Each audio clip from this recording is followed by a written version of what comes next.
നമസ്കാരം. എല്ലാ പ്രിയപ്പെട്ട പ്രേക്ഷകർക്കും ശ്രീഭദ്ര ജ്യോതിഷത്തിലേക്ക് വീണ്ടും സ്വാഗതം.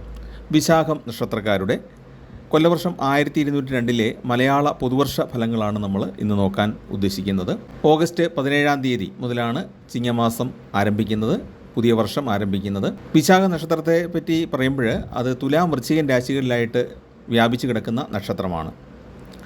തുലാക്കൂറിൽ ഉൾപ്പെടുന്ന വിശാഖം ആദ്യ 45 നാഴികയ്ക്കുള്ളിൽ ജനിച്ചവർക്ക് വർഷാരംഭത്തിൽ വ്യാഴം 10-ലും ശനി 6-ലും കേതു 11-ലും സ്ഥിതി ചെയ്യുന്നതുകൊണ്ട് സാമാന്യമായ ധനനേട്ടങ്ങളും ജീവിത പുരോഗതിയും സിദ്ധിക്കും. വ്യാഴം ഉച്ചത്തിൽ നിൽക്കുന്നതിൻ്റെ ഗുണഫലങ്ങൾ നന്നായി ലഭിക്കുന്നതാണ്. ജോലി പ്രതീക്ഷിക്കുന്നവർക്ക് അവസരങ്ങൾ കൈവരുന്നതാണ്. പൊതുമേഖലാ സ്ഥാപനങ്ങളിലൊക്കെ ജോലിക്ക് ശ്രമിക്കുന്നവർ നല്ല പ്രാർത്ഥനയോടെ ശ്രമിച്ചാൽ ഈ സമയത്ത് ജോലി ലഭിക്കാനുള്ള സാധ്യതയുണ്ട്. നിലവിൽ ജോലിയുള്ളവർക്ക് നല്ല രീതിയിൽ അത് മുന്നോട്ട് കൊണ്ടുപോകാൻ സാധിക്കും.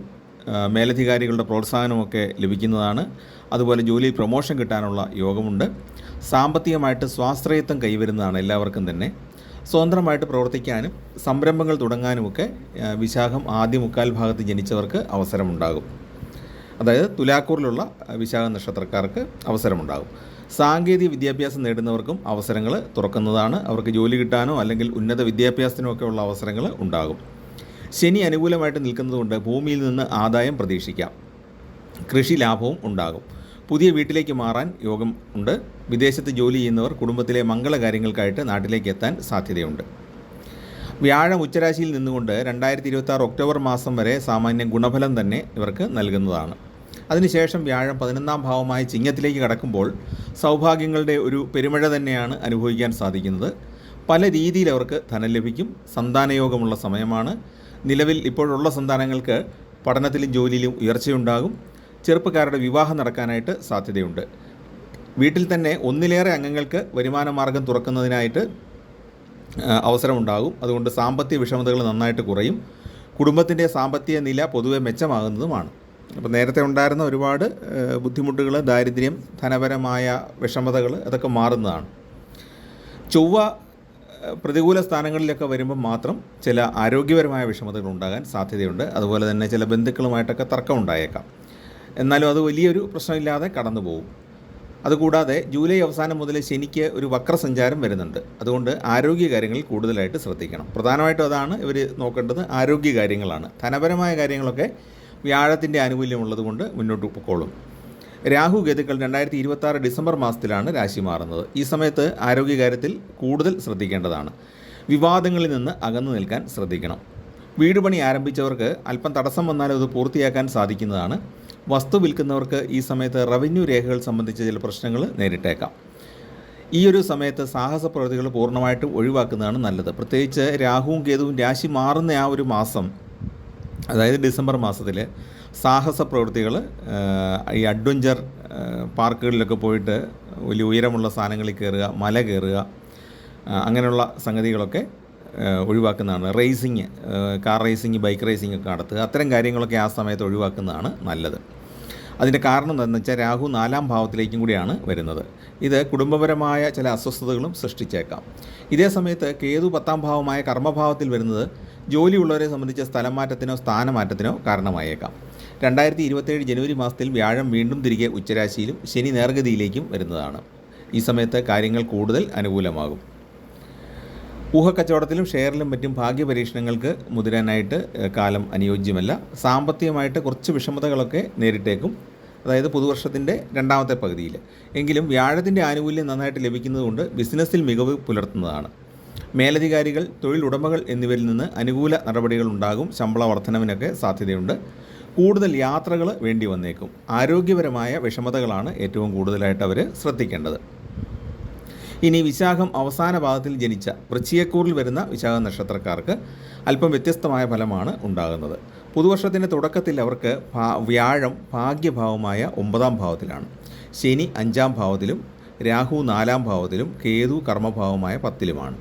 വ്യാഴം ഭാഗ്യഭാവത്തിൽ ഉച്ചരാശിയിൽ നിൽക്കുന്നതുകൊണ്ട് ധനഗുണം ഇവർക്ക് നല്ല രീതിയിൽ സിദ്ധിക്കുന്നതാണ്. പല വഴികളിൽ ധനം ലഭിക്കുന്നതാണ്.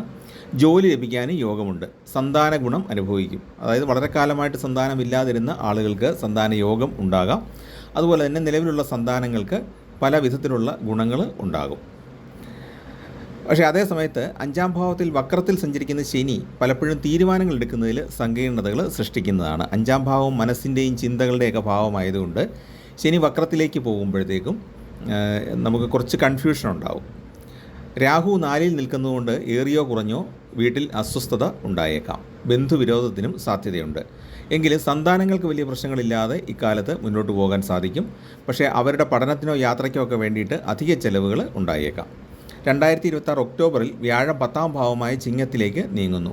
ഈ സമയത്ത് സൗഹൃദങ്ങളിൽ ചില ഉലച്ചിലുകളൊക്കെ ഉണ്ടാകാം. വളരെ കാലമായിട്ട് നമ്മുടെ കൂട്ടത്തിലുണ്ടായിരുന്ന സുഹൃത്തുക്കളുടെ അഭിപ്രായങ്ങളുമായിട്ട് തന്നെ നമുക്ക് വിയോജിപ്പുകൾ ഉണ്ടായേക്കാം. ഈ സമയത്ത് സഹപ്രവർത്തകരുടെ സഹകരണം കുറയുന്നതായിട്ടും അനുഭവപ്പെട്ടേക്കാം. എന്നാൽ പൊതുപ്രവർത്തകർക്ക് സമൂഹത്തിനായിട്ട് പല നല്ല കാര്യങ്ങളും ചെയ്യാൻ സാധിക്കുന്നതുകൊണ്ട് അവരുടെ പ്രശസ്തി വർദ്ധിക്കുന്നതാണ്.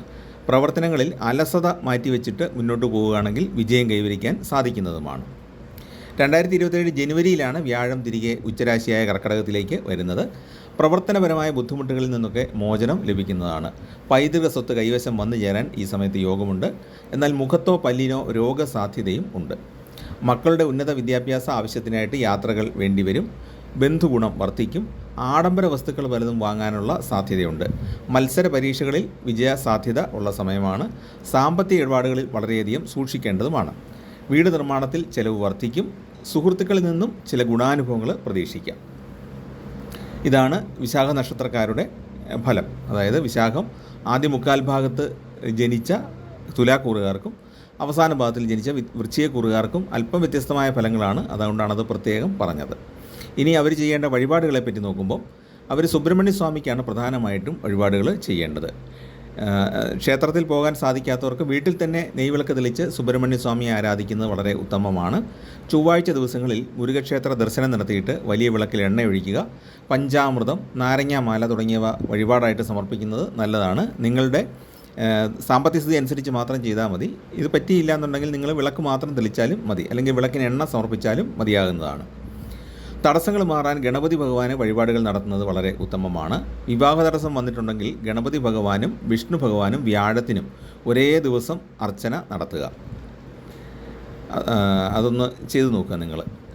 അതുകൂടാതെ ശിവന് ജലാഭിഷേകം, കൂവളമാല എന്നിവ സമർപ്പിക്കുന്നത് മാനസികമായ സമാധാനത്തിനും ആരോഗ്യം നിലനിർത്താനുമൊക്കെ നല്ലതാണ്. തുടർച്ചയായിട്ട് 5 വ്യാഴാഴ്ചകളിൽ വ്യാഴത്തിന് നെയ്വിളക്ക് തെളിക്കുന്നത് സന്താന ഗുണത്തിന് വളരെ ഉത്തമമാണ്. മറ്റു മതക്കാർ ചൊവ്വ, വ്യാഴം ദിവസങ്ങളിലെ പ്രാർത്ഥനകളിൽ കൃത്യമായിട്ട് പങ്കെടുക്കാൻ ശ്രദ്ധിക്കുക. മഞ്ഞ നിറമുള്ള മധുരപലഹാരങ്ങൾ മറ്റുള്ളവർക്ക് നൽകുന്നത് നല്ലതാണ്. അതുപോലെ കുട്ടികൾക്ക് മധുരപലഹാരങ്ങളൊക്കെ നൽകുന്നത് സന്താന ഗുണത്തിന് ഉത്തമമാണ്. അതായത് മറ്റു കുട്ടികളാണെങ്കിലും അവർ സന്തോഷിക്കുമ്പോഴത്തേക്കും നമ്മുടെ സന്താനങ്ങൾക്കും അതിൻ്റെ ഗുണം ലഭിക്കും. പിന്നെ കടല, ചോളം എന്നിവ ഉപയോഗിച്ചുള്ള ആഹാരം തയ്യാറാക്കി കഴിക്കുന്നതും പുതിയ നെല്ലരി ഉപയോഗിച്ച് പായസം ഉണ്ടാക്കിയിട്ട് ദാനം ചെയ്യുന്നതും ധനഗുണം വർദ്ധിപ്പിക്കാൻ അവർക്ക് സഹായകമാണ്. അന്നദാനം പോലെ തന്നെയാണ് ഈ മധുര വസ്തുക്കളുടെ ദാനം, പായസദാനം ഒക്കെ ചെയ്യുന്നത്. മുരുകന് ഇഷ്ടപ്പെട്ട ഒരു ക്രിയയാണ് ഈ പായസം ദാനം ചെയ്യുക. പുതിയ നെല്ലരി ഉപയോഗിച്ചുള്ള പായസം ദാനം ചെയ്യുക എന്നുള്ളത്. അപ്പോൾ അതെല്ലാ മതക്കാർക്കും ചെയ്യാവുന്ന ഒരു കാര്യമാണ്. അതുകൊണ്ട് ഞാൻ സൂചിപ്പിച്ചു എന്നുള്ളതേ ഉള്ളൂ. അപ്പോൾ ഇത്രയുമാണ് വിശാഖ നക്ഷത്രക്കാരുടെ സാമാന്യ ഫലങ്ങളും അവർ ചെയ്യേണ്ട പരിഹാരക്രിയകളും. അപ്പോൾ നിങ്ങൾക്ക് ചാനൽ ഇഷ്ടപ്പെടുന്നുണ്ടെങ്കിൽ ചാനൽ സബ്സ്ക്രൈബ് ചെയ്യുകയും നിങ്ങളുടെ സുഹൃത്തുക്കൾക്കും ബന്ധുക്കൾക്കൊക്കെ ഒന്ന് ഷെയർ ചെയ്ത് കൊടുക്കുകയും ചെയ്യുക. അതുപോലെ ചാനലിൽ ജോയിൻ ചെയ്യാൻ ആഗ്രഹിക്കുന്നവർ വീഡിയോയുടെ താഴെയുള്ള ജോയിൻ ബട്ടൺ ക്ലിക്ക് ചെയ്താൽ നിങ്ങൾക്ക് ചാനൽ മെമ്പറായിട്ട് ചേരാനും സാധിക്കുന്നതാണ്. എല്ലാവർക്കും നന്മയുണ്ടാകട്ടെ. നിങ്ങൾക്കും നിങ്ങളുടെ സന്താനങ്ങൾക്കുമെല്ലാം നല്ല അഭിവൃദ്ധി ഉണ്ടാകട്ടെ എന്ന് പ്രത്യേകമായിട്ട് പ്രാർത്ഥിക്കുന്നു. നിങ്ങളുടെ അഭിപ്രായങ്ങൾ കമൻറ്റുകളിൽ രേഖപ്പെടുത്തുക. പേരും നാളും അറിയിക്കുകയാണെങ്കിൽ നിങ്ങൾക്ക് വേണ്ടിയിട്ട് പ്രത്യേകമായിട്ട് പ്രാർത്ഥിക്കാൻ സാധിക്കുന്നതാണ്. എല്ലാവർക്കും നമസ്കാരം.